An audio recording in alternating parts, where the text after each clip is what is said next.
എല്ലാവർക്കും നമസ്കാരം. 3 basic മാക്രമേ notes ആണ് ഇന്നത്തെ വീഡിയോയിൽ ഞാൻ ചെയ്തു കാണിക്കുന്നത്. ആദ്യത്തെ നോട്ട് ലാക്സഡ് നോട്ടാണ്. ഇതിനുവേണ്ടി ഞാൻ എടുത്ത 3 മില്ലിമീറ്റർ തിക്നെസ് ഉള്ള കോട്ടൺ ട്വിസ്റ്റഡ് മാക്രമേ റോപ്പിനെ പകുതിയായി മടക്കി. ഒട്ടുമിക്ക മാക്രമേ വാൾ ഹാങ്ങിങ്ങുകളിലും മാക്രമേ കയറുകളെ മരക്കഷ്ണത്തിലേക്ക് അറ്റാച്ച് ചെയ്യാൻ വേണ്ടി നമ്മൾ ഉപയോഗിക്കുന്ന നോട്ടാണ് ലാക്സഡ് നോട്ട്. ഇതിനുവേണ്ടി മടക്കിയ കയറിൻ്റെ ലൂപ്പ് പോലെ വരുന്ന ഭാഗം മരക്കഷ്ണത്തിന് മുന്നിൽ നിന്നും പുറകിലേക്ക് കൊണ്ടുപോയി താഴേക്ക് വലിക്കുന്നു. എന്നിട്ട് അതിലൂടെ തൂങ്ങിക്കിടക്കുന്ന ഈ കയറിൻ്റെ 2 വാൽ കഷ്ണങ്ങളെ ഉള്ളിലേക്ക് കയറ്റി താഴോട്ട് വലിച്ചു. എന്നിട്ട് നന്നായി അതവിടെ ടൈറ്റ് ആയിരിക്കുന്നില്ലെന്ന് ഒന്ന് ഉറപ്പുവരുത്തുക.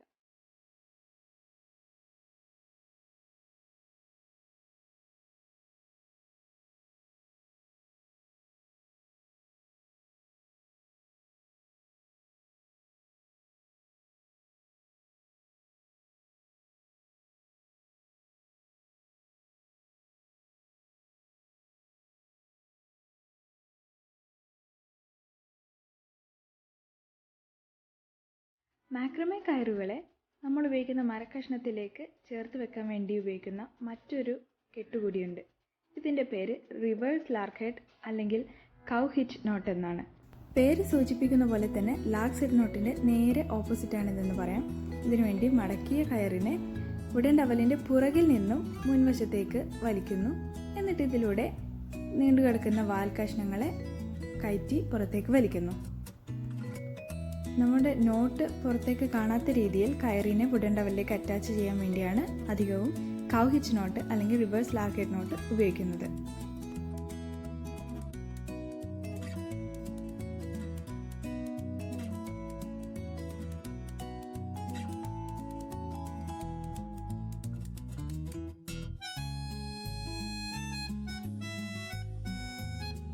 ഞാൻ ചെയ്യാൻ പോകുന്ന രണ്ടാമത്തെ ബേസിക് മാക്രമേ നോട്ടിൻ്റെ പേര് സ്ക്വയർ നോട്ട് എന്നാണ്. 4 മാക്രമേ കയറുകളെ ചേർത്ത് വെച്ചാണ് സ്ക്വയർ നോട്ട് ചെയ്യുന്നത്. ഈ 4 കയറുകളിലെ ഏറ്റവും വലത്തേ അറ്റത്തുള്ള കയറിനെ ഒരു 4 എന്ന അക്കത്തിനെ തിരിച്ചെഴുതിയ ആകൃതിയിൽ ഞാൻ ആദ്യം വളച്ചു പിടിച്ചു. ഇനി ബാക്കിയുള്ള 3 കയറുകളിൽ ഏറ്റവും ഇടത്തേ അറ്റത്തുള്ള കയറിനെ ആദ്യം വളച്ചു പിടിച്ച ഈ കയറിന് മുകളിലേക്ക് കൊണ്ടുവരുന്നു. എന്നിട്ട് ഈ കയറിൻ്റെ അറ്റം നടുക്കുള്ള 2 കയറുകളുടെ പുറകിലേക്ക് കൊണ്ടുപോകുന്നു. ശേഷം ഈ കയറിൻ്റെ അറ്റം നമ്മൾ ആദ്യമേ വളച്ചു പിടിച്ച് ആ കയറുണ്ടാക്കിയ ലൂപ്പിനകത്തേക്ക് കൊണ്ടുവന്ന് 2 കയറിൻ്റെ അറ്റങ്ങളെയും എതിർ ദിശയിലേക്ക് വലിക്കാൻ പോവുകയാണ്.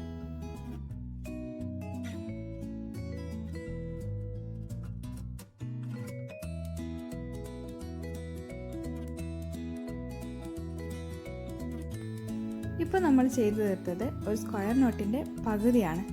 ഇനി അടുത്ത പകുതി എങ്ങനെയാണ് ചെയ്യുന്നതെന്ന് നോക്കാം.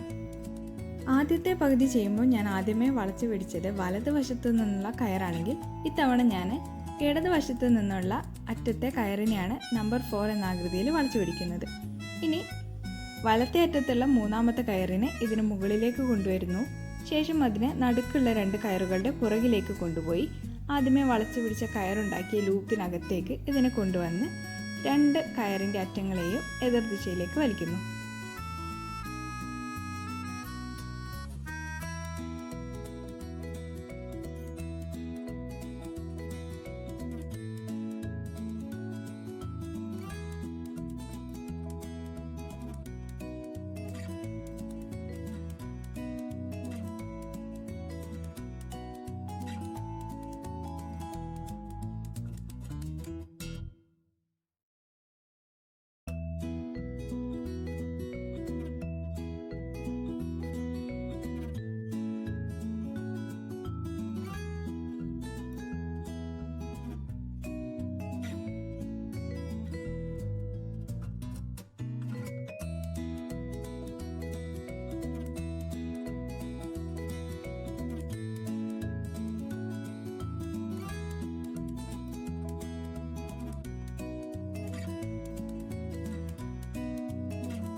ഇപ്പോൾ ഞാൻ ചെയ്ത ഈ 3 സ്ക്വയർ നോട്ടുകളിലും അതിൻ്റെ കെട്ട് വരുന്നത് വലതുവശത്തേക്കായിട്ടാണ്.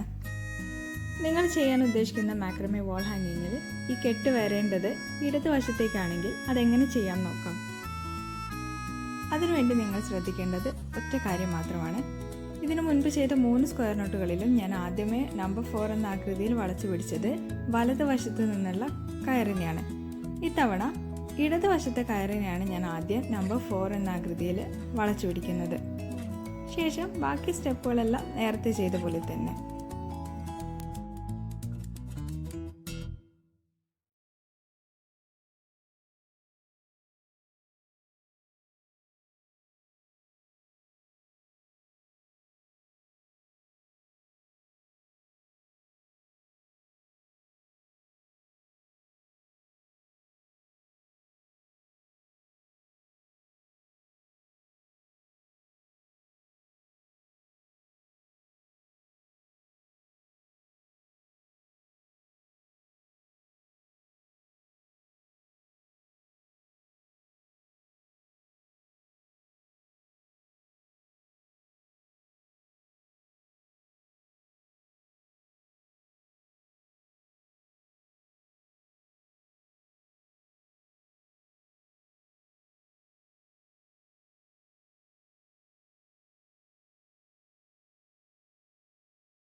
നിങ്ങൾ ചില മാക്രമേ വാൾ ഹാങ്ങിങ്സിൽ ഒരു സ്പൈറൽ അല്ലെങ്കിൽ ഒരു ചുറ്റുകോണിയുടെ പോലെ ഷേപ്പിലുള്ള പാറ്റേൺ കണ്ടിട്ടുണ്ടാവും.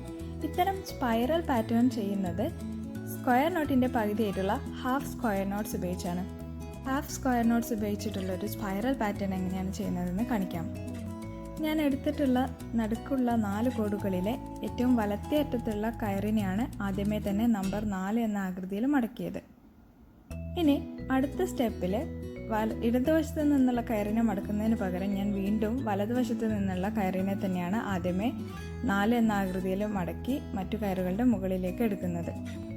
ഇങ്ങനെ തുടർച്ചയായി ഒരേ വശത്ത് നിന്നും മാത്രം ചെയ്യുന്ന പകുതി സ്ക്വയർ നോട്ടുകൾ അല്ലെങ്കിൽ ഹാഫ് സ്ക്വയർ നോട്ടുകളിലൂടെയാണ് വാൾ ഹാങ്ങിങ്ങുകളിലെ സ്പൈറൽ പാറ്റേണുകൾ നമ്മൾ ചെയ്തെടുക്കുന്നത്.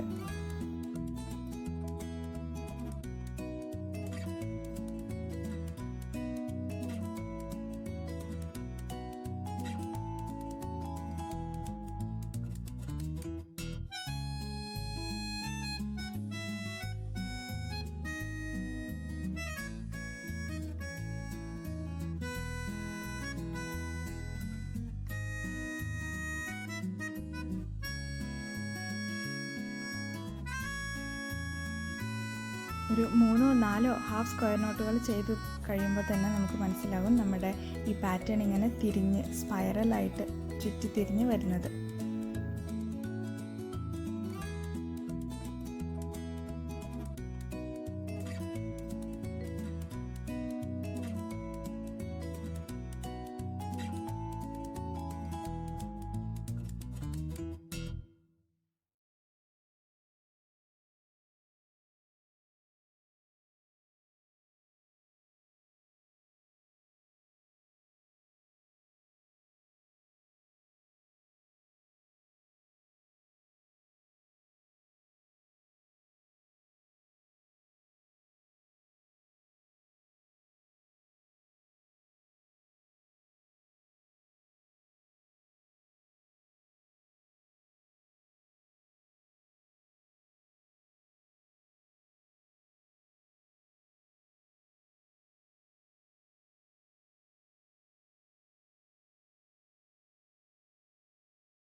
കാണിക്കാൻ പോകുന്ന മൂന്നാമത്തെ ബേസിക് മാക്രമേ നോട്ട് ഡബിൾ ഹാഫ് ഇച്ച് നോട്ടാണ്.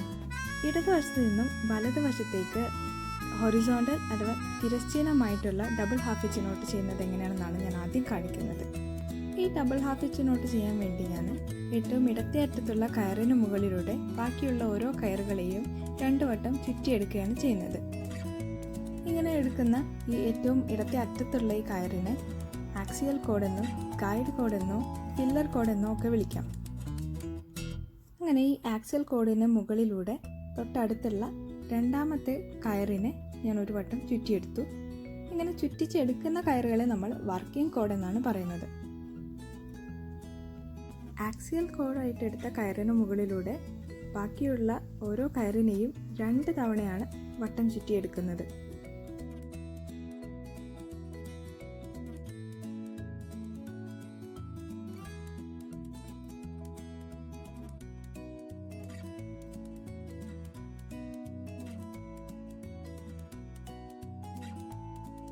രണ്ട് കാര്യങ്ങളാണ് ഡബിൾ ഹാഫ് ഹിച്ച് നോട്ട് ചെയ്യുമ്പോൾ ശ്രദ്ധിക്കാനുള്ളത്.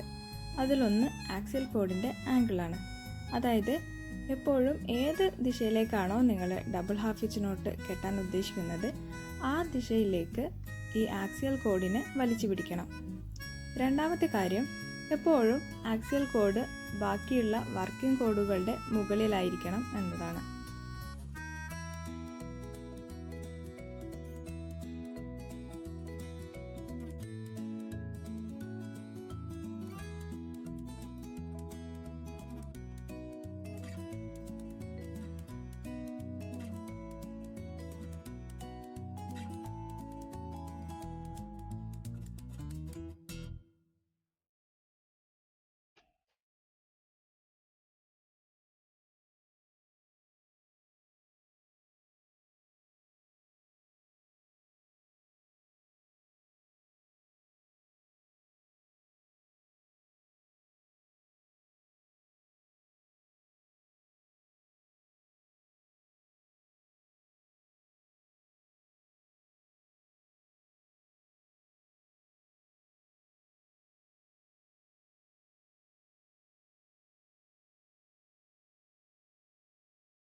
ഇനി ഇതുപോലെ വലത്ത് നിന്നും ഇടത്തേക്ക് ഡബിൾ ഹാഫ് ഹിച്ച് നോട്ട് ചെയ്യുന്നത് എങ്ങനെയെന്ന് നോക്കാം.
Diagonal double half stitch knot pattern ചെയ്യാൻ വേണ്ടി ആക്സിൽ കോഡിനെ ഡയഗണലായി ഏത് വശത്തേക്കാണോ നിങ്ങൾക്ക് പാറ്റേൺ ചെയ്യാൻ ഉദ്ദേശിക്കുന്നത് ആ വശത്തേക്ക് ചരിച്ച് പിടിച്ച് നേരത്തെ കാണിച്ച പോലെ തന്നെ ബാക്കിയുള്ള കോഡുകളെ ഓരോന്നായി ആക്സിൽ കോഡിന് മുകളിലൂടെ വട്ടം കറക്കിയെടുക്കുക.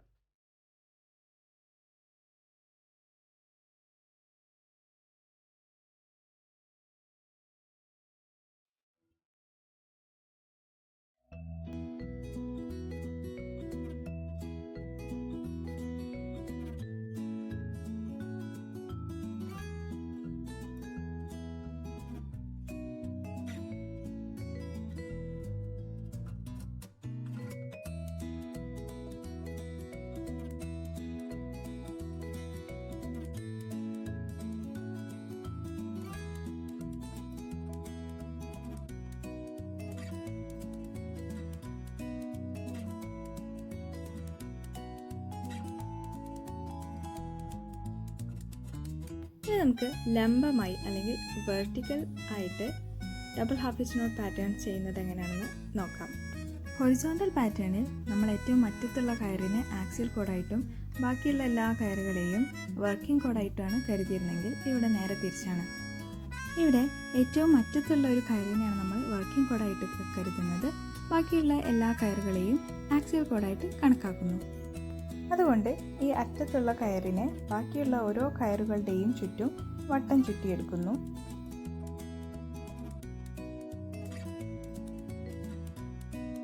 ഇത്തരത്തിൽ ഈ അറ്റത്തുള്ള കോഡിനെ ബാക്കിയുള്ള ഓരോ കയറുകളുടെയും മുകളിലൂടെ ഇടത്തു നിന്നും വലത്തേക്ക് ചുറ്റിയെടുക്കുന്നു.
ഒട്ടുമിക്ക മാക്രമേ വാൾ ഹാങ്ങിങ്ങുകളിലും ഉപയോഗിക്കുന്ന ഏറ്റവും അടിസ്ഥാനമായിട്ടുള്ള 3 കെട്ടുകളാണ് ഈ വീഡിയോയിൽ ഞാൻ കാണിച്ചത്.